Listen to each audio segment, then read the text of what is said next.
Ini sudah? Ya. Ini sudah? Tahu ya? Ini pernah ya? Rombroyen. Oke, sebentar.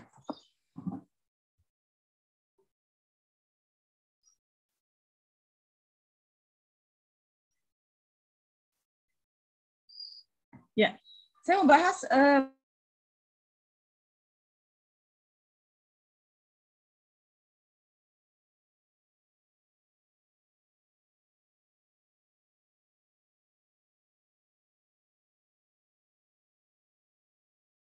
Semangat, Bu.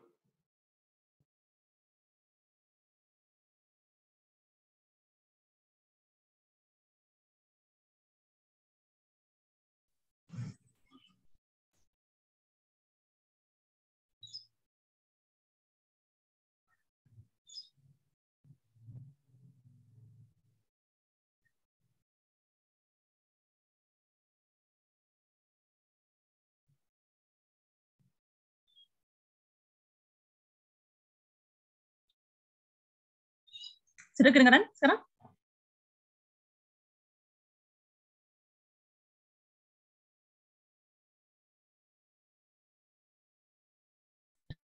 Sudah, Bu.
Ya, sebentar ya. Ini koneksinya jelek sekali. Sebentar, saya mau pindah ruangan dulu.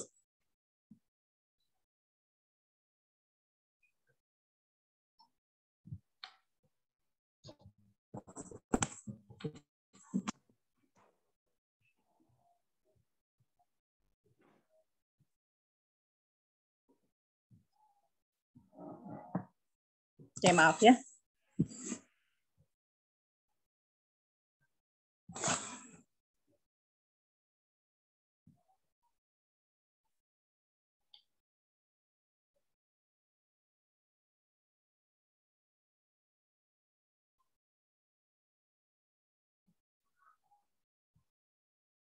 Ini sudah kelihatan belum?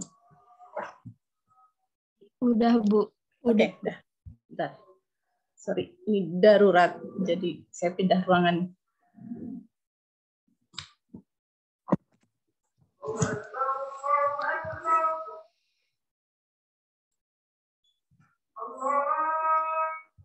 ya, lagi azan. Nah, kalian lihat dulu aja ini ya. Bentar, sambil nunggu azan.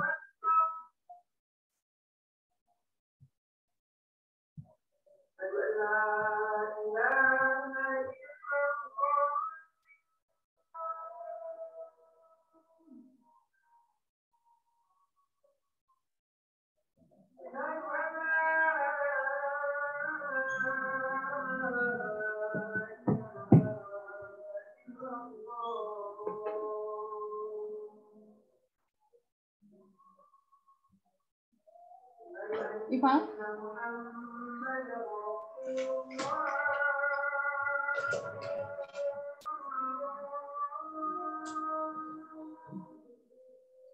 Ambil itu dong. Ambil itu dong. Apa mana tuh? Itu HP. Yuk, kasih. Ini nggak ada sinyal kok. Di kamar.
Ya,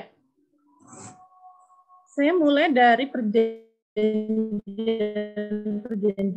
ya, tapi dampak-dampaknya belum ya? Sudah belum, Abil? Seingat aku baru yang agresi militer itu loh, Bu. Yang mana? Agresi militer 2 yang apa namanya yang di Sumatera. Oh, oke. Itu ya. Kemarin itu. Oke, ya. Nah, ini saya lanjut ya. Jadi, saya ambil bagian kronologi dulu ya, supaya kalian ngerti dari awal. Ini masih melanjutkan modul yang kemarin ya. Modul yang terakhir itu. Ya kan belum selesai ya. Modul berapa itu yang kemarin? Yang tentang apa kondisi RI di awal kemerdekaan. Nah, waktu minggu lalu saya jelaskan sampai sini ya, ada perundingan apa tadi, Hugeng-Veluwe, Linggarjati, kemudian Linggarjati dilanggar oleh agresi militer ke-1. Ya. Kemudian setelah ada agresi militer ke-1, maka pihak RI dan Belanda dipertemukan kembali ya dalam perundingan Renville. Dalam perundingan Renville ini yang melakukan yang menjadi mediator atau yang memediasi gitu ya perundingan ini adalah pihak Komisi Jasa Baik PBB. Disebut Komisi Jasa Baik karena pada saat itu belum terbentuk ya Komisi Khusus PBB untuk Indonesia. Jadi masih Komisi Jasa Baik dalam arti ini adalah semacam sukarelawannya gitu ya. Sukarelawan dari pihak PBB yang pada saat itu disebut sebagai KTN ya, Komisi 3 Negara. Komisi 3 Negara ini penengahnya adalah Amerika Serikat, kemudian RI menunjuk Australia, kemudian Belanda menunjuk Belgia, ya. Kenapa RI menunjuk Australia? Ini beberapa kali keluar di soal SIMAK UI dan UTBK dan SBMPTN. Ada beberapa kali pertanyaan itu. Saya sudah jelasin belum? Kenapa RI menunjuk Australia sebagai perwakilan kita dalam perundingan Renville? Yang mengakui kedaulatan Indonesia pertama. Ya, betul ya. Karena pada saat itu Australia sedang dikuasai oleh partai buruh ya, Jadi Partai Buruh di Australia pada saat itu sedang berkuasa, dan Partai Buruh di Australia itu sangat mendukung ya kemerdekaan RI. Bahkan kelompok buruh di Australia sempat memboikot ya, mengembargo kapal-kapal Belanda gitu ya, dan logistik dari Belanda diembargo di Australia sehingga tidak bisa dikirim ke Indonesia waktu itu. Nah, itu sebagai bentuk nyata dukungan dari Partai Buruh kepada perjuangan kemerdekaan Indonesia. Makanya kita menunjuk Australia, ya. Nah, itu Komisi 3 Negara. Tapi sayangnya dalam perundingan Renville ini kita mengalami kegagalan. Ya, kegagalannya apa? Karena tuntutan kita tidak dikabulkan, sementara tuntutan Belanda dikabulkan. Akibatnya apa? Wilayah RI semakin kecil karena Belanda berhasil merebut daerah-daerah yang dikuasai waktu agresi militer ke-1. Ya, jadi Belanda tidak mau lagi mundur dari daerah-daerah yang sudah dikuasai dalam agresi militer ke-1. Apa istilahnya? Masih ingat namanya apa? Daerah-daerah yang berhasil dikuasai Belanda dalam agresi militer ke-1 disebut apa istilahnya? Masih ingat nggak? Garis Van Mook. Pernah dengar? Ya. Jadi kalau kalian mendengar istilah garis Van Mook, itu adalah garis atau wilayah yang dikuasai Belanda dalam agresi militer ke-1. Nah, dalam perundingan Renville, Belanda tidak mau mundur dari garis Van Mook itu. Van Mook itu siapa sih? Nama orang kan? Siapa dia, Van Mook? Ada yang tahu? Van Mook ini adalah pimpinan dari pimpinan dari negara-negara federal Belanda ya, yang dibuat oleh Belanda. Kan kalian tahu ya, kalau saya bilang Indonesia itu tidak seperti sekarang. Jadi Indonesia ini terbagi atas wilayah RI dan wilayah negara-negara federal buatan Belanda yang disebut dengan BFO. Masih ingat ya? Ada BFO. Nah, BFO ini adalah gabungan negara federal Belanda atau kita sebut sebagai negara-negara boneka buatan Belanda di bawah pimpinan Van Mook. Jadi Van Mook itu pemimpinnya ya, yang versi Belanda itu. Nah, itu ya. Ya. Federal itu artinya apa, Bu? Federal tuh kayak negara federasi, itu kayak negara serikat gitu loh. Jadi terdiri dari beberapa negara bagian yang bersatu. Itu federal, federasi. Ya, serikat gitu kalau kita bilang. Jadi semacam Amerika Serikat gitu ya. Amerika Serikat itu kan negara federal juga. Amerika Serikat itu memiliki beberapa negara bagian atau negara federal. Ya. Kan ada berapa? Ada berapa negara bagian Amerika Serikat? 50 kan? Ya. Ada 50 negara bagian Amerika Serikat. Nah, dulu di Indonesia juga begitu, ya. Jadi Indonesia ini terdiri dari negara Republik Indonesia, ya, dan negara BFO. Tadi saya bilang yang BFO itu adalah negara federasi buatan Belanda. Masih ingat ya? Terbentuknya BFO atau negara-negara federal buatan Belanda ini terjadi setelah adanya perundingan Linggarjati. Masih ingat ya? Jadi dalam perundingan Linggarjati, RI mendapatkan pengakuan atas wilayah masih ingat JSM itu kan? Jawa, Sumatera, Madura. Sementara di luar Jawa, Sumatera, Madura berarti itu milik Belanda. Ya, jadi ada Kalimantan, Sulawesi gitu kan ya, Maluku, Papua, Bali gitu kan, Nusa Tenggara itu menjadi milik Belanda. Nah, di wilayah tersebut yang jadi milik Belanda itu, pemerintah Belanda mendirikan BFO. Ya, negara-negara federal tadi buatan Belanda. Tuh, ya.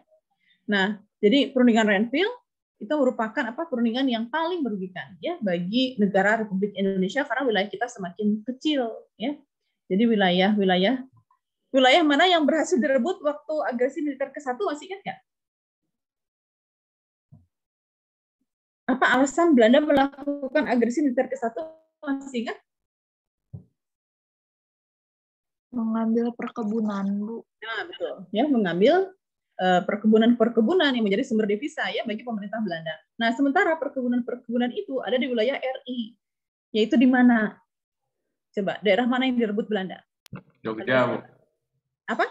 Yogyakarta. Perkebunan. Oh, bukan. Yaitu di Sumatera Timur, ya.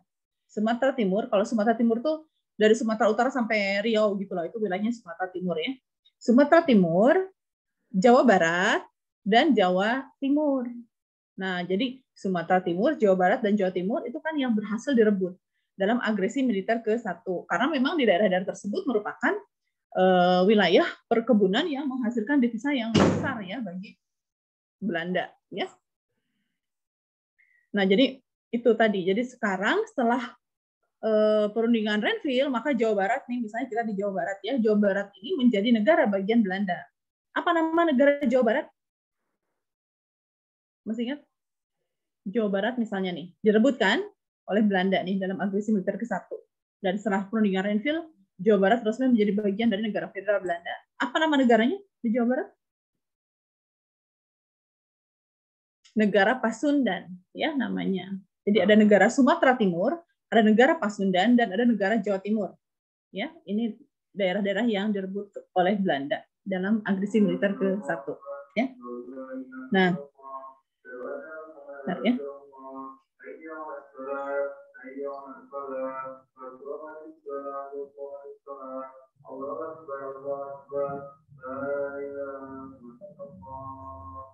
Nah, jadi setelah perundingan Renville, wilayah Belanda semakin luas, sementara wilayah RI semakin kecil. Kemarin sudah dibahas ya, apa dampak perundingan Renville? Yaitu menimbulkan berbagai masalah bagi Republik Indonesia. Misalnya apa?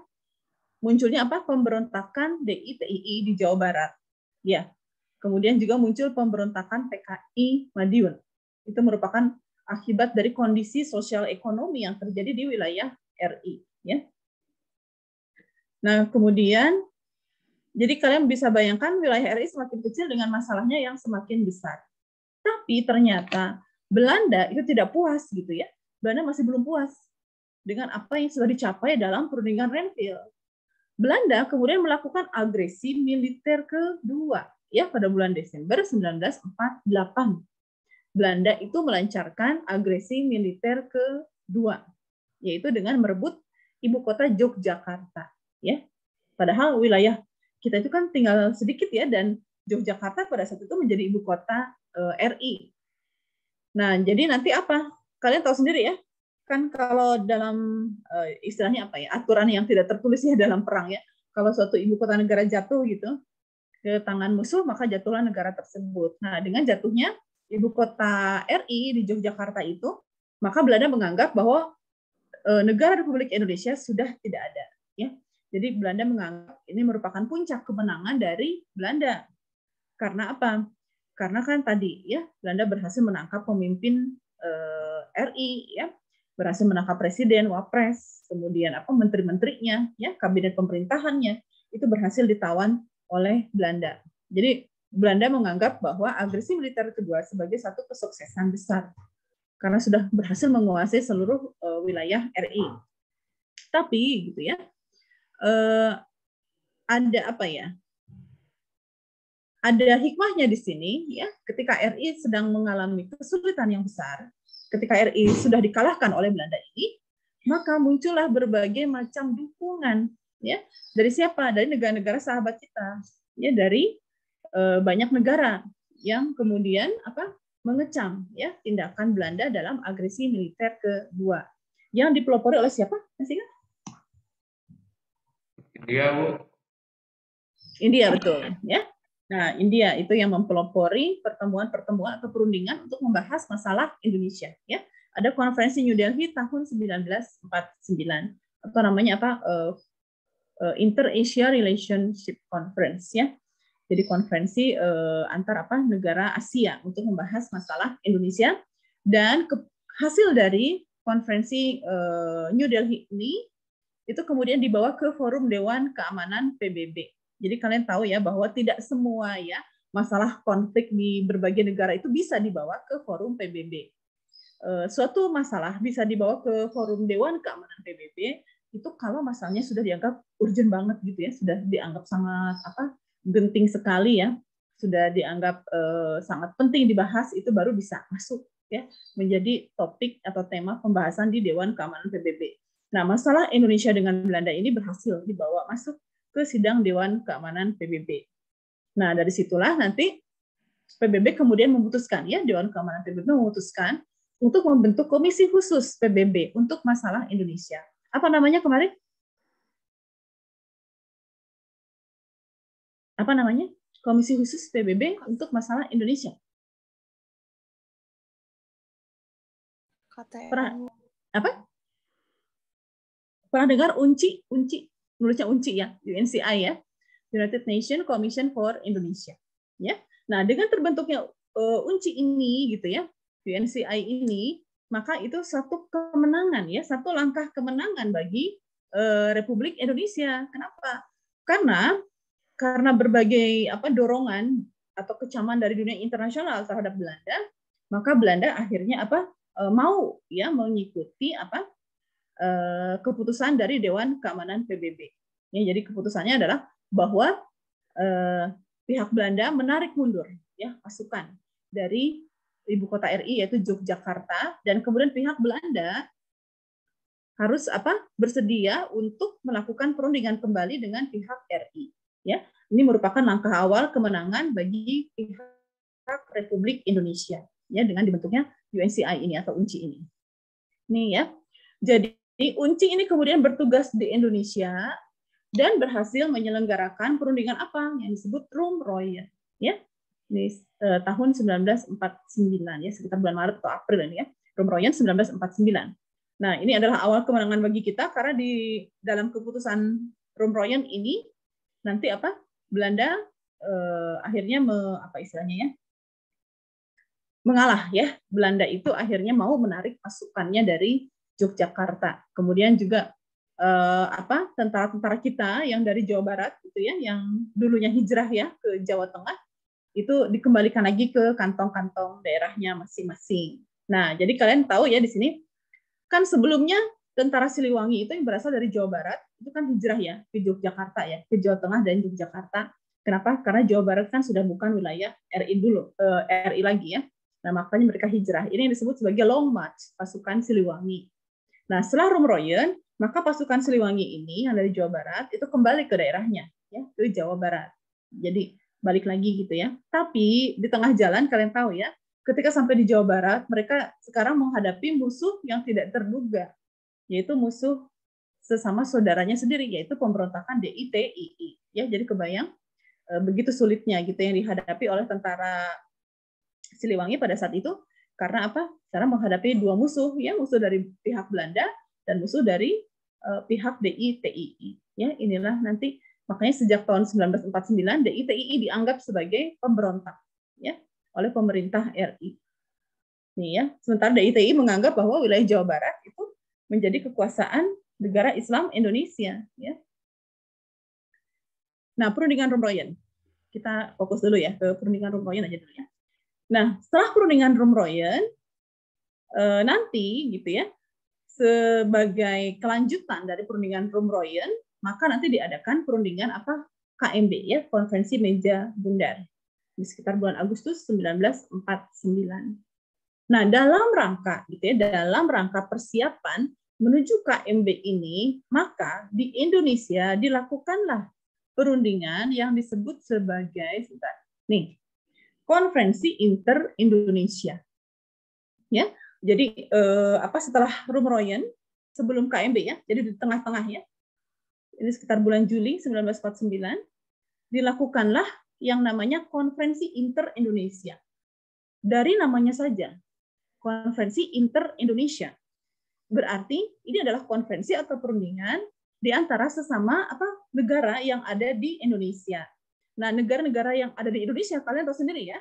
Ada negara RI dan ada BFO ya, yang BFO tadi yang negara-negara federasi buatan Belanda tadi ya. Nah, mereka berunding ya. Jadi kebayang RI dan BFO sebagai bagian dari bangsa Indonesia ini berunding. Namanya Konferensi Inter-Indonesia atau KII. Apa hasil KII ini? Ini juga sangat penting sekali karena ini nanti yang merubah atau yang menyebabkan berbagai macam masalah ya.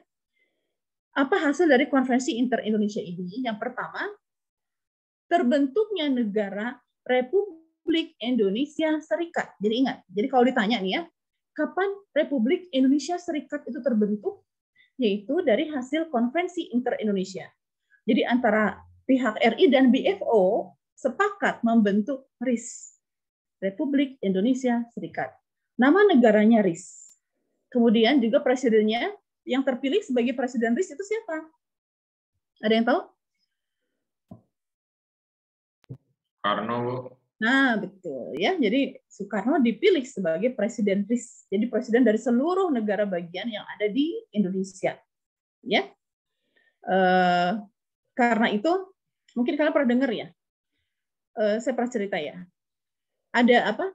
Ada 2 nama presiden gitu ya yang tidak diakui di Indonesia.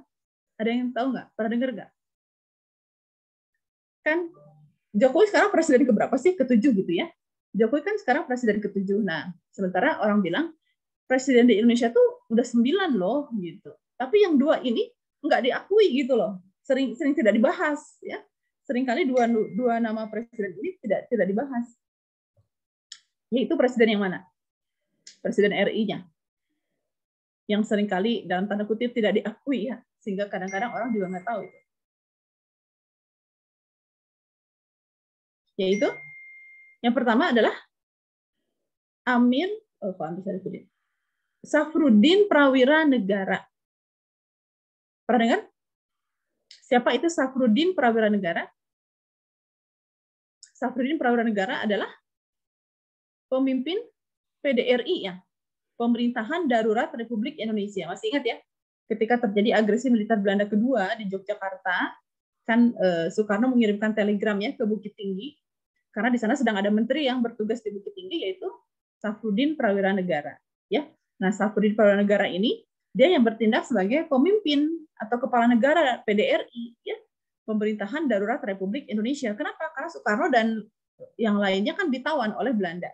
Kita punya Pemerintahan Darurat Republik Indonesia dengan kepala negaranya Safruddin Prawira Negara. Nah itu jarang sekali yang tahu ya. Nah yang kedua sekarang, Presiden Indonesia, Presiden Republik Indonesia yang berikutnya adalah yaitu pada saat ya Indonesia ini bentuknya RIS, Republik Indonesia Serikat. Karena apa? Kan tadi Soekarno-nya diangkat ya, jadi kepala negara RIS atau presiden RIS. RIS itu kan keseluruhan negara bagian. Sementara RI hanyalah salah satu negara bagian ya yang ada di Indonesia. Nah, jadi Presiden RI pada saat itu, pada saat Soekarno menjadi presiden RIS adalah siapa?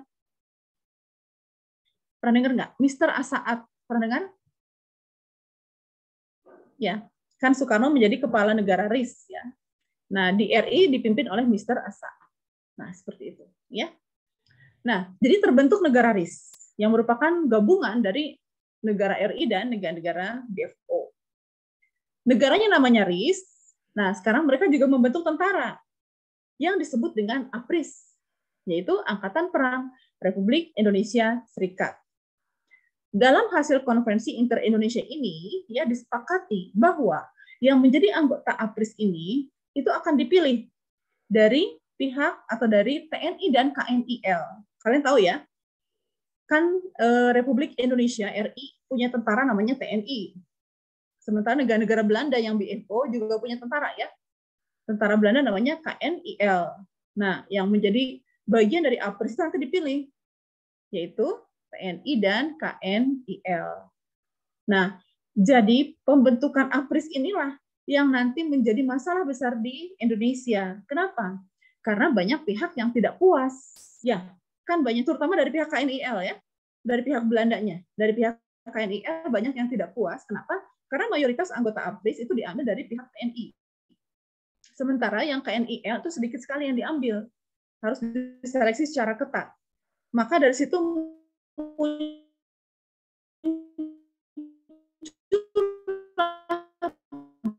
berbagai pemberontak.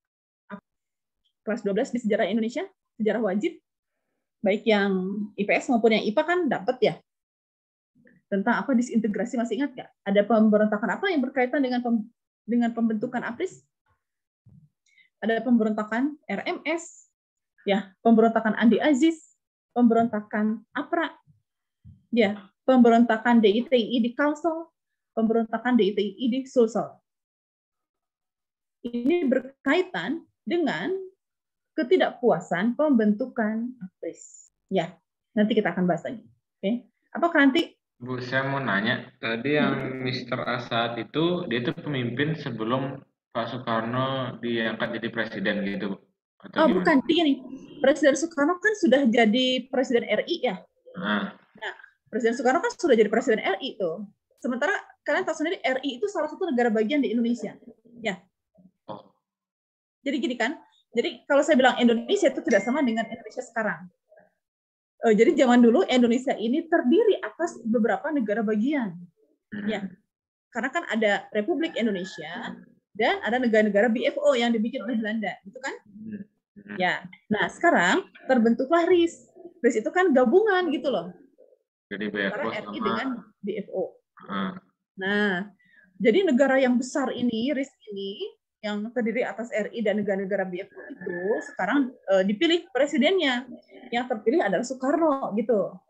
Nah, Soekarno jadi kayak naik pangkat gitu ya, dari negara bagian gitu ya, diangkat jadi presiden RIS. Presiden RIS itu berarti keseluruhan gitu. Termasuk juga negara-negara bagian Belanda kan. ah. Nah, jadi kan RI-nya kosong. Presiden RI-nya kosong. Oh, Karena Soekarno-nya naik kan tadi. Nah, karena Presiden RI-nya kosong, dipilihlah Mr. Asaad gitu. Ya. Nah, jadi dalam sejarah itu, ya itu tadi ada dua nama Presiden RI yang jarang-jarang dibahas gitu. Yang tadi Safruddin Praganegara, Presiden sementara ya pada masa PDRI, dan Mr. Asaad. Ya. Nah, jadi ini yang nanti menimbulkan banyak masalah ya pembentukan APRIS ini. Nanti kita bisa kaitkan kepada soal-soal yang berkaitan dengan berbagai macam pemberontakan yang terjadi di Republik Indonesia. Ya. Jadi nama negara Indonesia pada saat itu adalah RIS. Nah, itulah mengapa ya.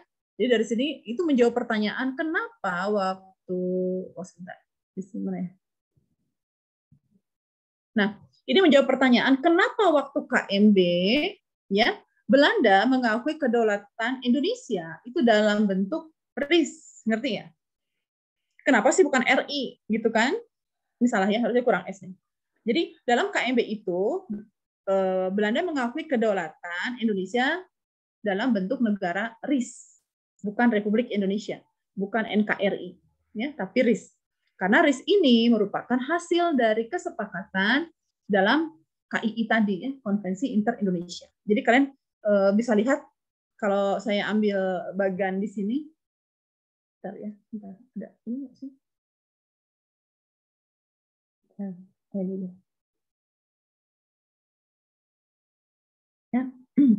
Nah, di sini ya, di sini ada tadi apa KII, sebentar. Ya, sorry, saya nggak pengalaman nulis kayak gini, nggak kayak guru matematika ya. Di sini ada KII ya, ada jadi antara Rumroyen dan KMB itu ada KII, Konvensi Inter-Indonesia. Itu sebabnya kenapa pada saat KMB Indonesia diakui kedaulatannya dalam bentuk RIS ini, ya, karena ini merupakan apa hasil keputusan dari KII. Ngerti ya sekarang? Nah itu kronologinya. Oke, sekarang balik lagi. Ini sudah tadi ya hasil perundingan Rumroyen. Nah ini tadi sudah tahu ya hasil konvensi Inter-Indonesia. Nah ini yang tadi saya bilang dampak ketidakpuasan terhadap hasil konvensi Inter-Indonesia itu, terutama yang berkaitan dengan pembentukan APRIS, maka muncullah berbagai macam pemberontakan di Indonesia. Ya, ada pemberontakan APRA ya bulan Januari 1950. APRA ini pemberontakannya terjadi di Bandung. Ya, yang orang Bandung pasti tahu ya. Tahu nggak? Jangan nggak tahu juga ya. Orang Bandung nggak ngeh gitu ya. Oh di Bandung tuh pernah terjadi pemberontakan APRA, itu yang sangat mengerikan. Ada yang tahu di mana lokasinya? Di Mandala Siliwangi. Nah betul ya. Yang sekarang menjadi museum Geraha Manggala Siliwangi itu ya. Nah di situ itu sebagai markas TNI yang banyak dilakukan atau terjadi pembantaian ya oleh pihak KNIL.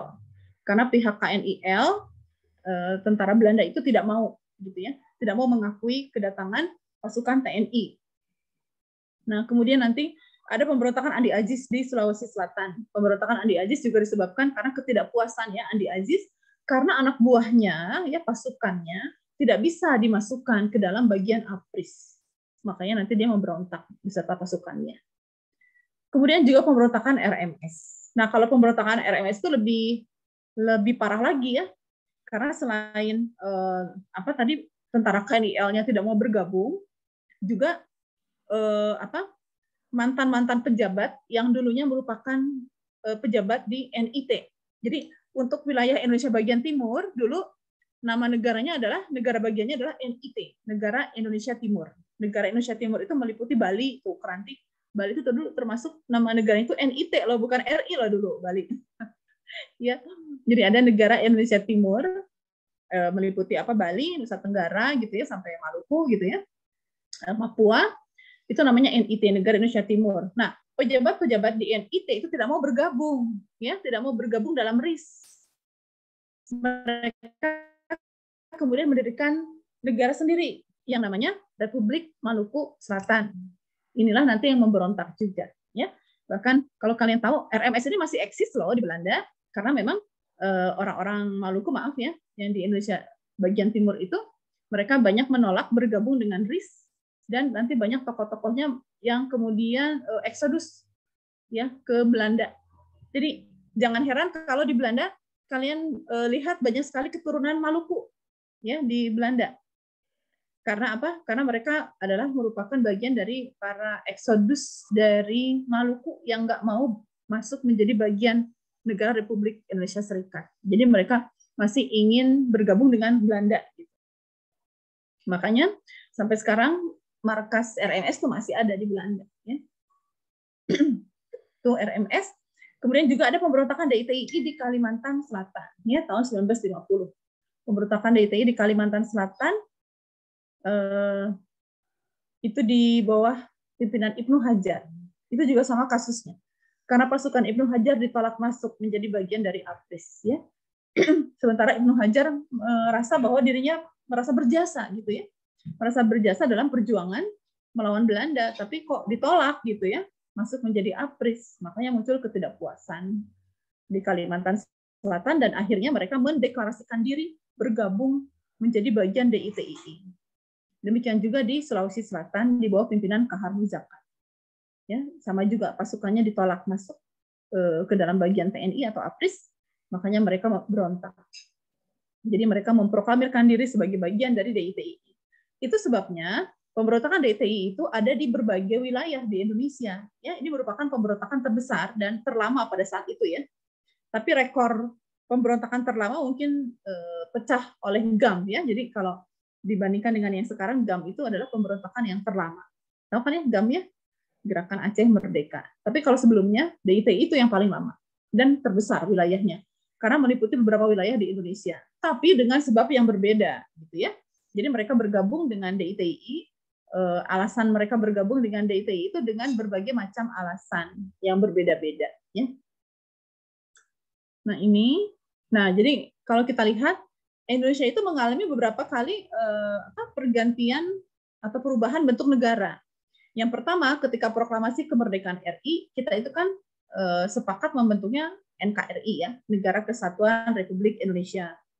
Nah setelah itu, setelah adanya Linggarjati, perundingan Linggarjati, kita berubah kan, karena kita harus menerima keputusan perundingan dengan Belanda, maka terbentuklah berbagai negara federal di Indonesia atau negara bagian di Indonesia. Kemudian berbagai negara federal atau negara bagian di Indonesia ini dipersatukan kembali dalam bentuk negara RIS. Ya, ini adalah hasil dari konferensi inter-Indonesia. Nah, nanti setelah negara RIS ya terbentuk tahun 1949, setelah KMB ya, ingat ya, bahwa KMB secara resmi mengakui kedaulatan RIS. Setahun kemudian ya pada tahun 1950, Presiden Soekarno secara sepihak ya kemudian memproklamirkan kembali NKRI. Ya, jadi kita masuk kembali menjadi bagian membentuk Negara Kesatuan Republik Indonesia. Ya. Nah, karena itulah nanti banyak pemberontakan juga yang termasuk yang RMS tadi ya. RMS tadi itu termasuk yang tidak sepakat di sini ya. Nah, itu ya. Ini kronologi perubahan bentuk negara ya. Nah, sekarang kita masuk ke sini ya. Nah, tadi kan kita lihat Presiden Soekarno ya memproklamirkan kembali terbentuknya Negara Kesatuan Republik Indonesia pada tahun 1950 ya 17 Agustus 1950. Maka di negara NKRI yang baru ini undang-undang yang berlaku bukan lagi Undang-Undang Dasar 1945 ya, tapi yang berlaku adalah apa namanya? Kan ini seolah negara baru nih terbentuk lagi nih NKRI. Apa yang berlaku di sini? Masih ingat? Yang berlaku pada tahun 1950 adalah Undang-Undang Dasar Sementara ya 1950 atau UUDS 1950. Nah, masuklah kita ke masa ini. Ya, yang disebut sebagai masa demokrasi liberal. Yaitu dari tahun berapa? Dari tahun 1950 sampai dengan tahun 1959. Kebayang ya? Kita masuk masa demokrasi liberal dan undang-undang dasar yang digunakan pada saat itu adalah UUDS 1950. Nih, masih ingat ya? Nih, ini juga materi apa sejarah ya. Di kelas 12 nih baru semester kemarin kan ya. Nah, pada masa demokrasi liberal di Indonesia ini terjadi beberapa kali pergantian kabinet ya. Kenapa terjadi pergantian kabinet? Disebabkan karena berbagai masalah. Ini menunjukkan apa? Adanya ketidakstabilan ya. Ketidakstabilan dalam apa pemerintahan di Republik Indonesia. Karena pergantian kabinet itu ditandai dengan munculnya atau disebabkan karena munculnya berbagai masalah yang tidak bisa diatasi. Kita lihat sekarang ya. Kalian harus ingat di sini ini ya, masa demokrasi liberal itu dari tahun sini saya tulis berapa tadi? 1950 gitu ya. Sorry ya, ini 1950 sampai apa tadi 1959. Ya. Sorry ini karena nggak pakai pen ya. Nah, itu ya. Nah, di sini terjadi berbagai macam pergantian. Kita lihat sekarang. Ini juga sering ditanyakan ya. Jadi beberapa kali soal UTBK dan SIMAK UI gitu ya, itu menanyakan misalnya alasan ya terjadinya atau apa lengsernya kabinetnya disebabkan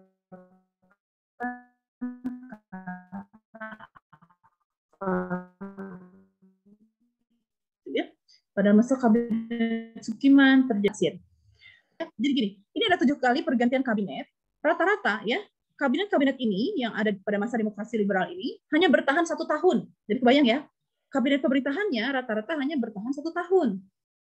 Ya, maksimal 2 tahun. Paling lama itu 2 tahun. Nah, kabinet mana saja yang bisa bertahan 2 tahun, yaitu kabinet berhasil mencapai kabinet Ali Sastra. Ini yang bertahan 2 tahun. Sementara yang kabinet-kabinet lainnya hanya 1 tahun. Jadi gampang aja ya kalau kalian mau menghafalkan atau nanti kalau misalnya ada pertanyaan yang berkaitan dengan waktu ya, waktu pemerintahan masa-masa kabinet ini gampang aja. Ini kan tinggal ditambahin ya. Ini kan dari tahun berapa? 50 nih ya. Dari tahun 50 sampai tahun 51 gitu ya. Ini 50 sampai 51 gitu. Ini ya. Gampang kan? Ya. Yang ini kan setahun juga nih. Ini setahun ya. Ini 51 gitu kan ya. Sampai 52. Kan? Tinggal ditambahin aja ya. Nih, ini sampai 52. Sorry ya. Ini 52. Ini ya kacau nih. Ini 52. Sampai berapa? Tahun berapa ini? 53. Nah, 53. Kan cuma setahun tadi, ya. Nih. Nah, ini kan 2 tahun. Jadi ini dari, kalian bisa tebak sendiri. Ini dari tahun 53 gitu ya. Di sini sampai apa? tahun, kan 2 tahun ya, sampai tahun 55. Nah, seperti itu ya. Nah, jadi kalian bisa ngurutin nanti ke bawahnya sendiri. Nah, gitu ya. Kalau supaya gampang nih. Ini ingat aja rumusnya ya. NSW abad aja. Lihat aja yang huruf merah ini ya. NSW abad.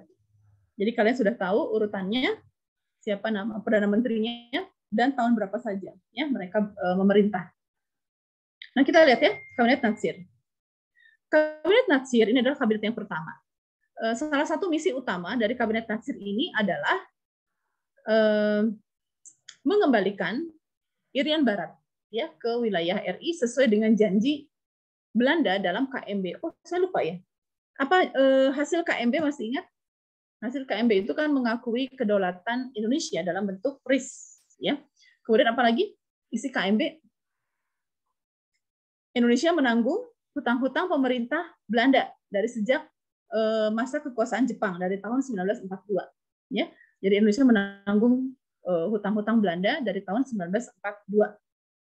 Kemudian yang paling penting adalah bahwa Belanda itu berjanji ya akan mengembalikan Irian Barat paling lambat 1 tahun setelah KMB.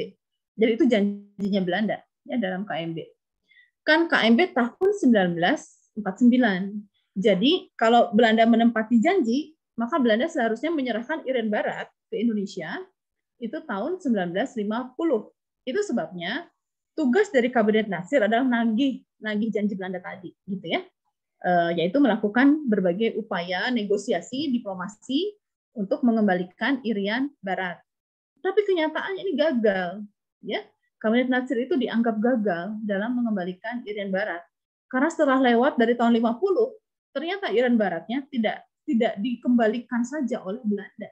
Makanya Kabinet Natsir ini dianggap gagal dalam negosiasi atau dalam berdiplomasi.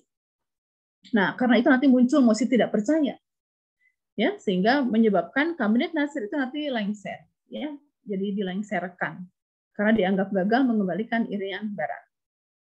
Nah, jadi pada kabinet selanjutnya dicoba lagi, gitu ya, untuk mengembalikan Irian Barat. Dan akhirnya, ya, kasihan sekali ya, kalau saya sih kasihan sama Kabinet Natsir ya, karena ini sebagai tumbal, sebagai percobaan, karena dianggap gagal, maka dia diturunkan, gitu ya, dari kekuasaannya.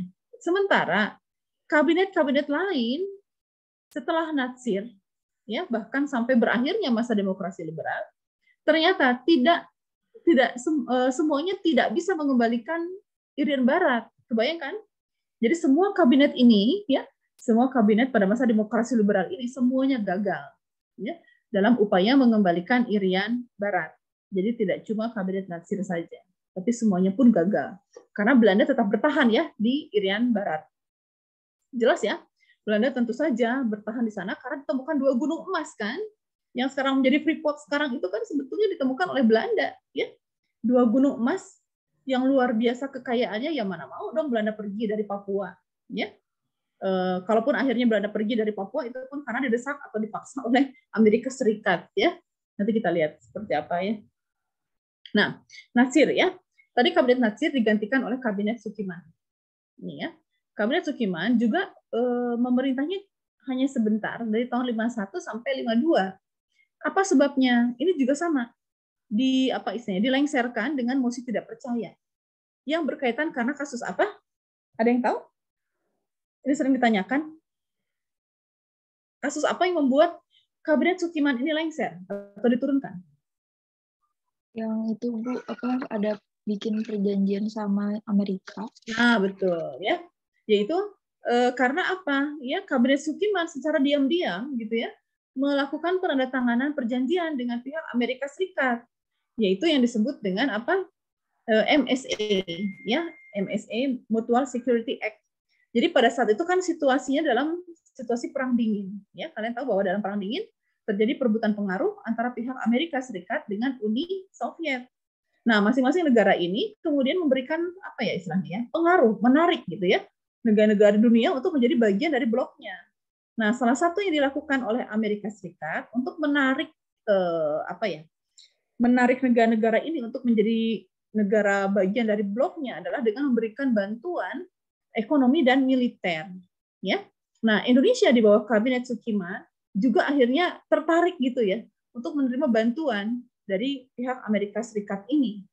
Dan itu ya ketika kita menandatangani perjanjian dengan Amerika Serikat, artinya dengan perjanjian tersebut kita memihak kepada blok barat kan, karena kita sudah terima gitu loh perjanjiannya atau bantuannya. Nah, inilah yang dianggap melanggar. Karena apa? Karena prinsip politik luar negeri Indonesia adalah politik luar negeri yang bebas dan aktif. Jadi kita tuh harusnya netral gitu ya. Tidak memihak baik ke blok barat maupun ke blok timur. Nah, jadilah skandal ini sebagai skandal besar ya. Dan akhirnya apa? Pihak parlemen kemudian melengsarkannya Kabinet Sukiman. Gara-gara apa tadi? Skandal MSA. Nah, kemudian Kabinet Sukiman digantikan oleh Kabinet Wilopo. Ya, kabinet ini juga hanya bertahan 1 tahun karena pada masa Kabinet Wilopo ini itu sedang apa ya, boleh dikatakan banyak sekali masalah yang terjadi di Indonesia. Jadi kasihan sekali. Jadi kalau kita lihat ya masalah-masalah yang sekarang terjadi di Indonesia, kayaknya itu nggak ada apa-apanya deh dibanding masalah yang dulu. Kenapa? Karena kalau masalah yang dulu itu terjadi pemberontakan hampir di seluruh wilayah Indonesia. Ya, kalau sekarang kan oke lah masih ada pemberontakan ya semacam OPM gitu di Papua. Tapi kan tidak berdampak besar gitu ya kepada wilayah Indonesia bagian lainnya. Nah, tapi kalau pada masa kabinet ini, gitu pada masa demokrasi liberal, yang namanya pemberontakan terjadi hampir di seluruh wilayah Indonesia. Ini sangat merepotkan sekali. Dan puncaknya pada masa kabinet Wilopo. Ya, selain terjadi pemberontakan di berbagai wilayah, kondisi ekonomi yang buruk, ya, juga terjadinya apa berbagai konflik di daerah-daerah. Contoh ya, salah satu konflik yang menjatuhkan Kabinet Wilopo adalah konflik yang terjadi di Tanjung Morawa. Ya, Tanjung Morawa itu di Sumatera Utara. Yaitu konflik antara pihak aparat keamanan dengan para petani sehingga menimbulkan korban tewas ya di pihak petani. Nah, nanti akhirnya Kabinet Wilopo itu diturunkan dengan mosi tidak percaya ya karena tuntutan dari pihak yang istilahnya tidak puas ya dengan tindakan yang dilakukan oleh aparat keamanan terhadap para petani dalam kasus Tanjung Morawa. Itu ya. Jadi ini banyak masalah dan akhirnya jatuh karena kasus Tanjung Morawa tadi. Nah, setelah itu kabinet diganti oleh Kabinet Ali Sastro Amijoyo. Ini kita sebut Ali Sastro Amijoyo ke-1 karena memang ini yang pertama. Karena dia 2 kali ya. Ali Sastro Amijoyo ini ditunjuk oleh Presiden Soekarno 2 kali menjadi Perdana Menteri. Ya. Nah, pada masa Kabinet Ali Sastro Amijoyo itu juga sama. Ya, muncul berbagai pemberontakan, masih banyak ya pemberontakan masih banyak di Indonesia. Dan juga konflik ekonomi nih, ya. Di sini banyak terjadi perebutan aset, terutama aset-aset yang berkaitan dengan aset milik Belanda. Ya, kalian tahu bahwa ini adalah masa-masa Indonesia konflik dengan Belanda. Kenapa? Karena kita marah ya, Indonesia marah karena Irian Barat belum diserahkan oleh Belanda kepada Indonesia. Jadi kita melakukan semacam konfrontasi, ya, perlawanan terhadap Belanda. Terutama karena apa? Karena di Indonesia ini kan masih banyak orang Belanda tinggal di Indonesia loh. Jadi kadang-kadang kasihan juga ya. Orang-orang Belanda yang tinggal di Indonesia itu kan sebetulnya sudah lama ya. Mereka sudah ratusan tahun ya. Sudah turun-temurun di Indonesia. Mereka menguasai banyak sekali aset ekonomi di Indonesia. Dari mulai perkebunan, pabrik-pabrik, dan lain-lain kan memang dulunya dikuasai oleh pihak Belanda ya. Nah, pada saat kita konfrontasi, kita bermusuhan dengan Belanda ini, banyak aset-aset Belanda yang kemudian dinasionalisasi, ya, diambil alih oleh pihak pemerintah, dan juga rumah-rumah pribadi dan perusahaan-perusahaan swasta, ya, yang milik Belanda pribadi juga banyak diambil alih. Nah, di sini banyak muncul konflik, ya, perebutan aset di Indonesia. Nah, nanti akhirnya Ali Sastro Amijoyo nanti mengundurkan diri ya dari jabatannya. Tapi salah satu keberhasilan dari Ali Sastro Amijoyo ini apa? Walaupun dia gagal ya pada akhirnya dan akhirnya menyerah gitu, mengundurkan diri. Ada satu keberhasilan yang diraih oleh Ali Sastro Amijoyo ke-1, yaitu berupa apa? Ada yang tahu? Salah satu prestasi yang dilakukan? Konferensi Asia Afrika, Bu. Nah, betul ya, pintar. Yaitu menyelenggarakan Konferensi Asia Afrika. Nah, itu merupakan salah satu prestasi yang dibuat pada masa Kabinet Ali Sastro Amijoyo ke-1. Dia berhasil menyelenggarakan Konferensi Asia Afrika yang merupakan konferensi yang sangat fenomenal ya pada zamannya, karena berhasil mempertemukan ya tokoh-tokoh pemimpin dari negara itu untuk pertama kalinya loh ya, dalam sejarah dunia ya, negara-negara yang baru merdeka ini atau negara-negara yang berkembang ini mereka bersatu ya dalam Konferensi Asia Afrika. Nah, kemudian setelah Ali Sastro Amijoyo nanti selanjutnya dilanjutkan oleh Burhanuddin Harahap ya. Salah satu tugas utama dari Burhanuddin Harahap adalah menyelenggarakan pemilu pertama. Jadi kan dulunya belum ada pemilu ya di Indonesia. Pada awalnya pemilu itu akan dilakukan pada masa Ali Sastro Amijoyo, tapi kan tidak kesampaian karena keburu mengundurkan diri. Tapi persiapan pemilu pertama sebetulnya sudah dilakukan, tetapi pelaksanaannya baru tercapai pada masa pemerintahan Kabinet Burhanuddin Harahap. Pemilu pertama ini dianggap sebagai pemilu yang paling sukses ya di Indonesia. Jadi untuk pertama kalinya kita menyelenggarakan pemilu dan dapat dilakukan dengan sukses. Pemilu pada saat itu dibagi dua, ya, yaitu pada bulan September dan bulan Desember. Karena kita memilih untuk dua kategori wakil yang berbeda.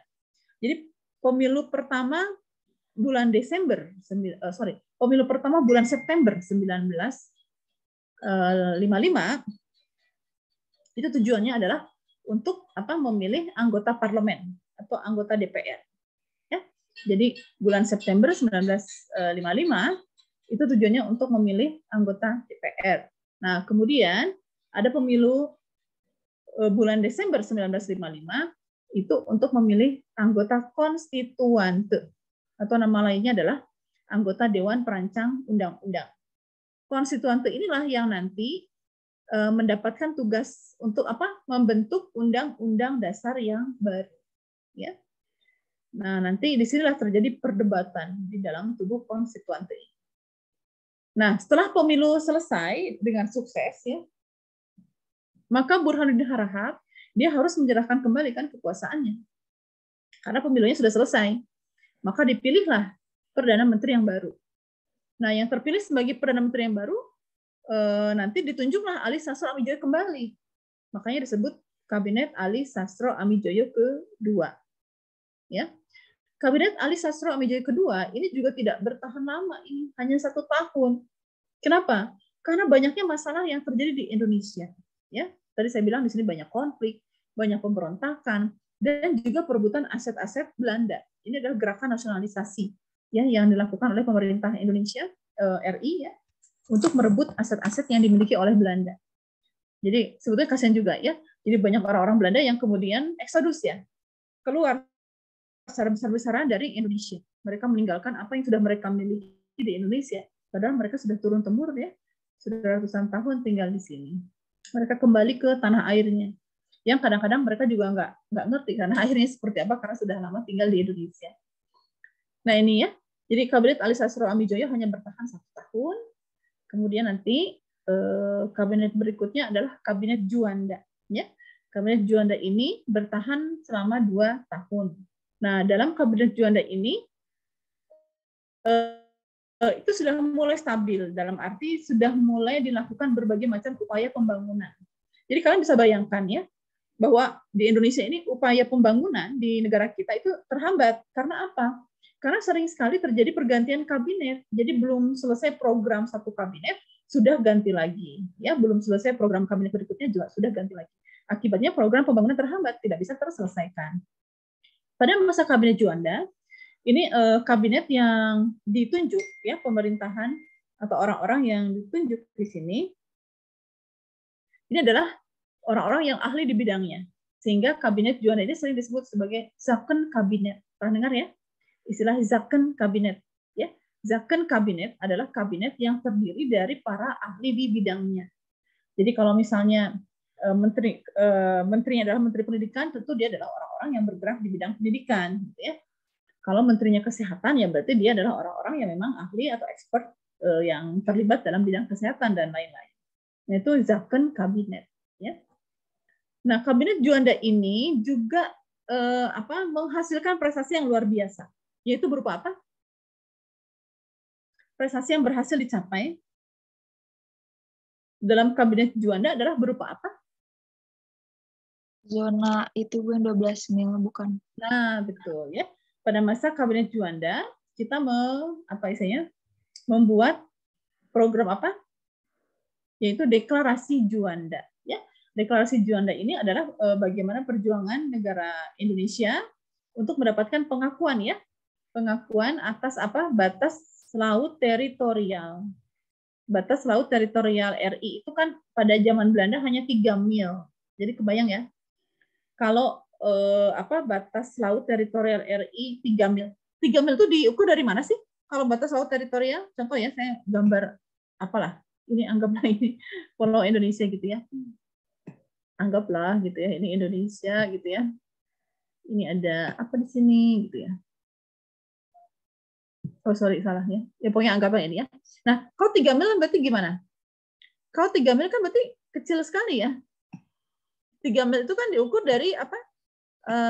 Garis pantai terluar ya, 3 mil itu. Nah, kalau kita ambil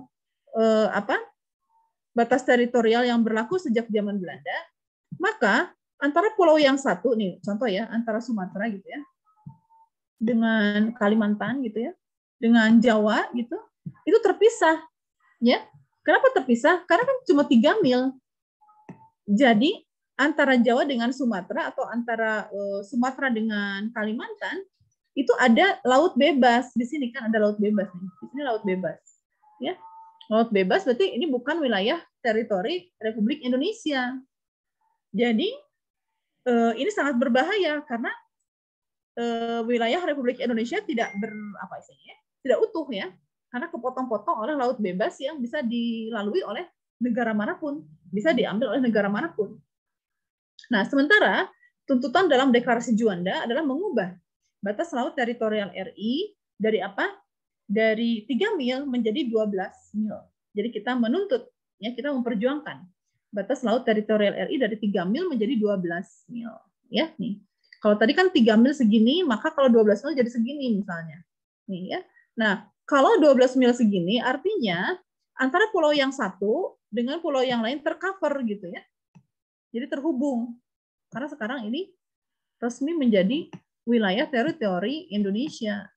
Jadi ini terhubung. Jadilah kita merupakan satu negara kesatuan yang utuh ya dengan batas laut yang 12 mil tadi. Nah, ini butuh perjuangan ya.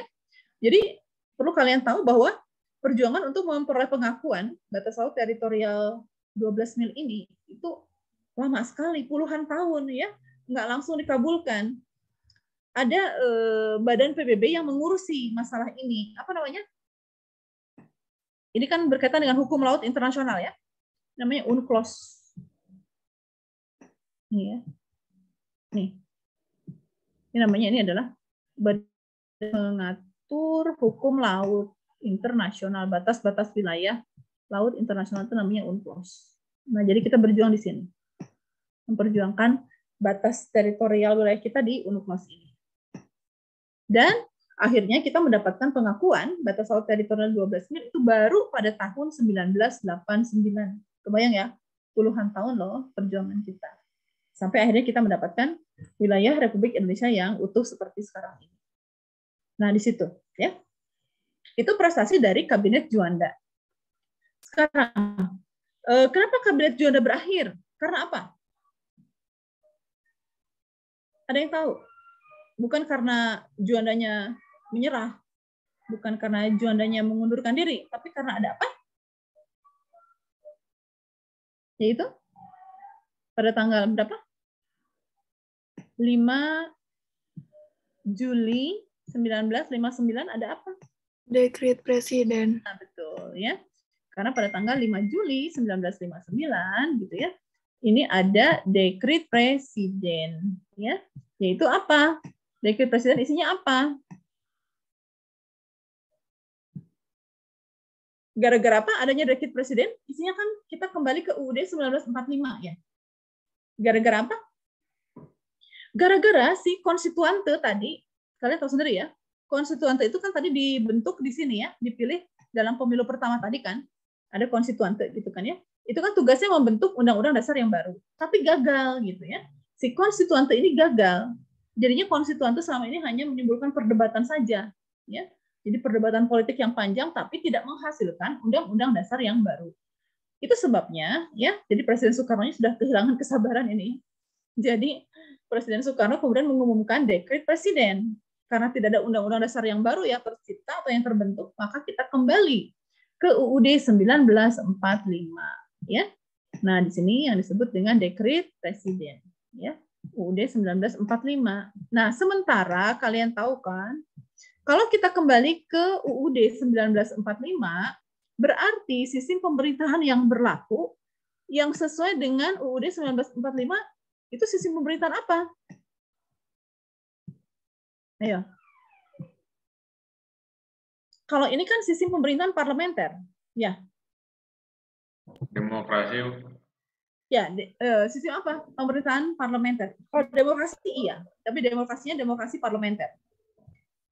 Ingat bahwa sejak 14 November ya, sejak maklumat 14 November 1945, bentuk sistem pemerintahan Republik Indonesia adalah sistem pemerintahan yang parlementer, ya, di bawah pimpinan seorang Perdana Menteri. Sementara kalau kita kembali ke UUD 1945, sistem pemerintahan yang berlaku, sistem pemerintahan apa coba? Dalam UUD 1945 tidak disebutkan bahwa kita dipimpin oleh seorang Perdana Menteri kan?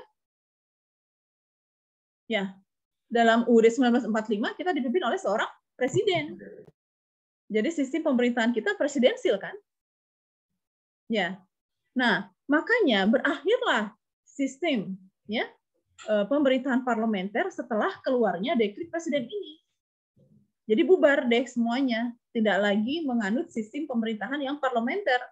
Karena berdasarkan UUD 1945 kita menganut sistem presidensil, di mana seorang presiden memegang kekuasaan penuh atas pemerintahan. Beda ya. Kalau pada sistem pemerintahan parlementer, presiden itu hanya sebagai kepala negara. Sementara untuk operasional pemerintahan dipegang oleh Perdana Menteri. Ya. Tapi kalau menurut UUD 1945, maka presiden menguasai semuanya. Ya, dia sebagai kepala negara juga sebagai kepala pemerintahan. Jadi bubar tadi. Jadi yang sistem parlemennya berakhir, sistem parlementer berakhir, kita kembali lagi ke sistem presidensial. Nah, dengan dekret presiden dengan dekret presiden 5 Juli 1959, maka yang menjadi presidennya siapa sekarang? Adalah Presiden Soekarno, ya, karena Presiden Soekarno memegang kekuasaan secara penuh. Nah, sejak saat itulah maka disebut sebagai masa apa? Demokrasi terpimpin, ya, karena sekarang Presiden Soekarno-nya istilahnya menguasai semuanya dan memang cenderung boleh dikatakan otoriter, ya. Karena apa? Otoriternya Soekarno jangan kalian bayangkan sebagai tindakan otoriter yang jahat ya, tapi karena memang Presiden Soekarno sudah tidak sabar gitu ya, karena melihat ketidakstabilan ya, kondisi pemerintahan di kita yang ancur-ancuran, tahu sendiri ya, pada masa demokrasi liberal ini kan ancur-ancuran nih pemerintahan kita, karena sering kali terjadi pergantian ya. Nah, maka sekarang Presiden Soekarno mengambil alih semuanya ya, dan cenderung otoriter karena semua keputusan di tangan presiden. Makanya disebut masa demokrasi terpimpin. Ya. Sebentar. Oh, ini nanti belum. Oh, ini tadi ya. Oke, nanti kita bahas lagi ya. Nanti kita berarti masuk ke masa demokrasi terpimpin. Sampai sini ada pertanyaan dulu. Bu, liberal itu artinya apa, Bu? Nah, kenapa kita menyebut sebagai masa demokrasi liberal? Ya, liberal di sini identik dengan menyebutkan istilah paham yang dianut oleh negara-negara Barat. Ya, negara-negara Barat itu kan menganut prinsip liberal. Jadi kita mengadopsi, kita meniru sistem demokrasi yang berlaku di negara-negara liberal, yang berlaku di negara Barat. Makanya kita sebut sebagai masa demokrasi liberal. Karena sistem pemerintahan parlementer ini adalah yang berlaku di negara barat gitu, ya. Sama itu yang cuman yang 2 tahun itu cuman kabinet Ali Sastroamidjojo 1 gitu. Ya, yang bertahan 2 tahun itu hanya kabinet Ali Sastroamidjojo dan Juanda, ya. Juanda ini dari tahun 57 sampai tahun 59. Hanya 2 kabinet. Jadi kebayang dong, kabinet yang lain dia hanya bertahan 1 tahun gitu. Berarti yang kabinet Sastroamidjojo 2 tuh nggak sampai 1 tahun dong? Iya, hanya 1 tahun. Yang kabinet Ali Sastroamidjojo 2 itu hanya 1 tahun. Ya. Kan kabinet Burhanuddin 5556, Ya, 57, 58. Oh, kabinet Juanda 58, 59. Iya, ini kan 55, ya. 56. 56. Ini kan 57, 59. Oh, oke. Ya, betul kan? 56. Ya. 56, ini kan 57 gitu kan ya. Ini 56 sampai 57. Nah, yang Juanda 57 sampai 59 gitu, ya. Ada pertanyaan? Jadi gini, minimal kalian mengerti dulu ya kronologinya seperti apa, dan ini saling berkaitan, saling berhubungan. Jadi nanti kalian kalau ada pertanyaan yang berkaitan dengan masa demokrasi liberal, jadi kalian sudah bisa menebak gitu ya. Ini menyebabkan ini, dan lain-lain. Ya, apa saja kegagalan, apa saja keberhasilan pada masa masing-masing kabinet ini. Nah, biasanya itu pertanyaan. Ya. Ada pertanyaan sampai sini? Bil, ada pertanyaan, Bil? Belum, Bu. Belum. Naila? Belum, Ibu. Belum. Yang lain? Abigail, ada pertanyaan?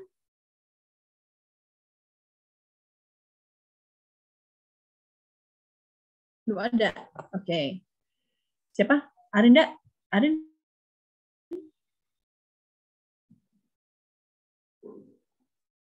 Oke, kalau tidak ada pertanyaan, saya cukupkan dulu ya, sampai sekian dulu.